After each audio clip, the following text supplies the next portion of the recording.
ಕೇಳುಗರೆ, ಬನ್ನಿ ಈ ಸಣ್ಣ ಕಥೆಯನ್ನು ಕೇಳ್ಕೊಂಡು ಬರೋಣ.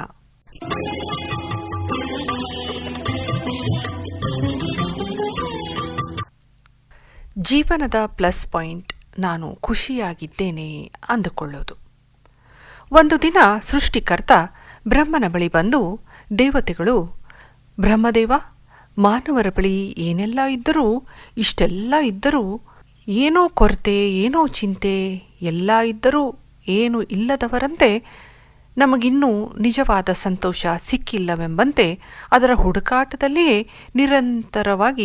ನಿರತರಾಗಿ ನಿಜವಾದ ಸಂತಸ ಸಿಕ್ಕಿಲ್ಲವೆಂಬಂತೆ ಅದರ ಹುಡುಕಾಟದಲ್ಲಿಯೇ ನಿರಂತರವಾಗಿ ತಮ್ಮ ಆಯುಷ್ಯವನ್ನು ಕಳೆದುಕೊಳ್ಳುತ್ತಿದ್ದಾರಲ್ಲ, ಇದಕ್ಕೆ ಕಾರಣವೇನು ಎಂಬ ಪ್ರಶ್ನೆಯನ್ನು ಮುಂದಿಟ್ಟರು.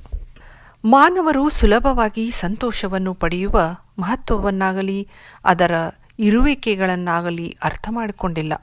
ಅವರು ಅದನ್ನು ಅರ್ಥ ಮಾಡಿಕೊಳ್ಳಲಿ, ಅದು ಎಲ್ಲಿದೆ ಎಂಬುದನ್ನು ಹುಡುಕುವ ಪ್ರಯತ್ನ ಮಾಡಲಿ, ಹುಡುಕಿ ಸಿಕ್ಕಿದಾಗ ನಿಜವಾದ ಸಂತೋಷವಾಗಲಿ ಎಂಬ ಉದ್ದೇಶದಿಂದಲೇ ಅವರಿಗೆ ಸುಲಭವಾಗಿ ಸಿಗಲಾರದಂಥ ಸ್ಥಳದಲ್ಲಿ ನಿಜ ಸಂತೋಷವನ್ನು ಅಡಗಿಸಿ ಇಟ್ಟಿದ್ದೇನೆ ಎಂದ ಬ್ರಹ್ಮದೇವ. ಎಲ್ಲಿ ಅಡಗಿಸಿ ಇಟ್ಟಿರುವೆ ಬ್ರಹ್ಮದೇವ? ಕೇಳಿದರು ದೇವತೆಗಳು ಕುತೂಹಲದಿಂದ. ನೀವೇ ಊಹಿಸಿ ನೋಡೋಣ ಎಂದ ಬ್ರಹ್ಮದೇವ. ಭೂಮಿಯ ಒಳಗೆ, ಸಾಗರದ ತಳ, ಪರ್ವತದ ಮೇಲೆ, ಈ ಮೂರರಲ್ಲಿ ಯಾವುದೋ ಒಂದರಲ್ಲಿ ಅಡಗಿಸಿಟ್ಟಿರಬಹುದು ಎಂದು ದೇವತೆ ಹೇಳಿದರು. ಭೂಮಿಯ ಒಳಗಿಟ್ಟರೆ ಭೂಮಿಯನ್ನು ಅಗೆದು ಹುಡುಕುತ್ತಾರೆ, ಸಾಗರದ ತಳದಲ್ಲಿಟ್ಟರೆ ಸಾಗರಕ್ಕೆ ಧುಮುಕಿ ಹುಡುಕುತ್ತಾರೆ, ಪರ್ವತದ ಮೇಲಿಟ್ಟರೆ ಪರ್ವತವನ್ನು ಏರಿ ಹುಡುಕುತ್ತಾರೆ ಎಂಬ ಕಾರಣದಿಂದ ನಾನು ಅಲ್ಲೆಲ್ಲೂ ಅಡಗಿಸದೆ ಅವರೊಳಗೆ ಇಟ್ಟಿದ್ದೇನೆ.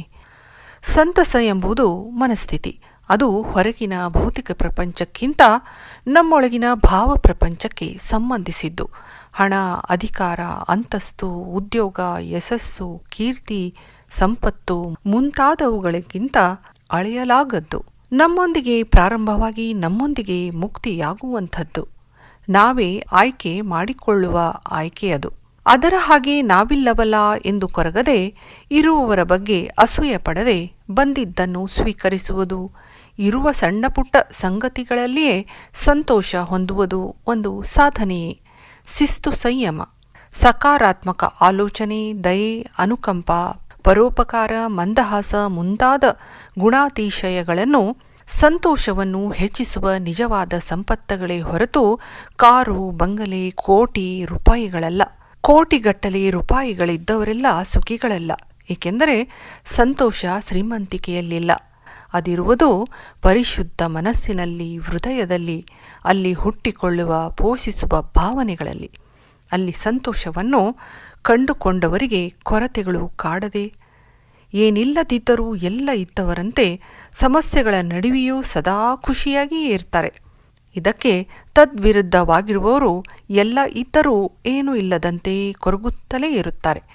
ತನ್ನೊಳಗೆಯೇ ಪರಿಮಳವಿದ್ದರೂ ಅದು ಎಲ್ಲಿಂದ ಬರುತ್ತದೆ ಎಂದು ತಿಳಿಯದೆ ಇಡೀ ಕಾಡನ್ನೆಲ್ಲ ಸುತ್ತಿ ಬಳಲುವ ಕಸ್ತೂರಿ ಮೃಗದಂತೆ ಅಲ್ಲಿ ಇಲ್ಲಿ ಇನ್ನೆಲ್ಲೋ ಯಾವುದರಲ್ಲೋ ಜೀವನದುದ್ದಕ್ಕೂ ಸಂತಸವನ್ನು ಹುಡುಕಾಟದಲ್ಲಿಯೇ ತಮ್ಮ ಸಮಯ, ಆಯುಷ್ಯ ವ್ಯರ್ಥ ಮಾಡಿಕೊಳ್ಳುವ ಬದಲು, ನಾನಂತೂ ಕೊರತೆಯಲ್ಲಿಲ್ಲ, ಇದ್ದ ಸ್ಥಿತಿಯಲ್ಲಿಯೇ ಸುಖವಾಗಿ ಇದ್ದಿದ್ದೇನೆ ಎನ್ನುವುದನ್ನು ಕಲಿತುಕೊಂಡು ಬದುಕುವುದೇ ನಿಜವಾದ ಗೆಲುವು. ಏಕೆಂದರೆ ಸಂತೋಷ ಎನ್ನುವುದು ಯಾವುದೇ ಬಗೆಯ ಹೊರಗಿನ ವಸ್ತುಗಳಿಂದ ನಮಗೆ ಸಿಕ್ಕುವಂಥದ್ದಲ್ಲ. ಅದು ನಮ್ಮೊಳಗೆ ಇರುವ ಅಂತರಾಳದ ಅನುಭವ. ಅನುಭವಿಸುವ ಮನಸ್ಸು ಬೇಕು. ಜೀವನದಲ್ಲಿ ಸಂತಸಕ್ಕೆಂದೇ ಪ್ರತ್ಯೇಕ ದಿನಗಳಿಲ್ಲ.